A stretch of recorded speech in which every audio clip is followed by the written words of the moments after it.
On this particular itinerary, you get to experience the variety of the three main Balearic Islands, which are combined in one group but quite different from one another, but also allows you to discover Italy's Amalfi Coast as well as the ports in Tuscany and on the Italian Riviera.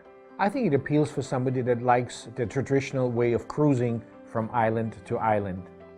During this trip, one of my favorite excursions would be a trip from the port of Propriano on the beautiful island of Corsica to the Filitosa Neolithic site. Why do I enjoy these shore excursions? Because it allows me to take a stroll through the beautiful countryside of Corsica, surrounded by the high mountains. On a beautiful day, there are few things in this life that I enjoy more than a hike on Corsica.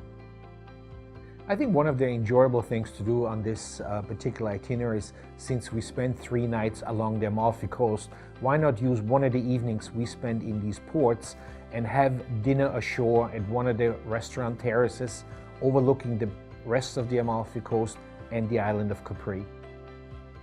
One of the surprising hidden gems on this itinerary is not just the scenic cruise along the Amalfi Coast, but many of our guests will be surprised that the ship will have to enter a fjord in order to reach the town of Mahon on the island of Menorca.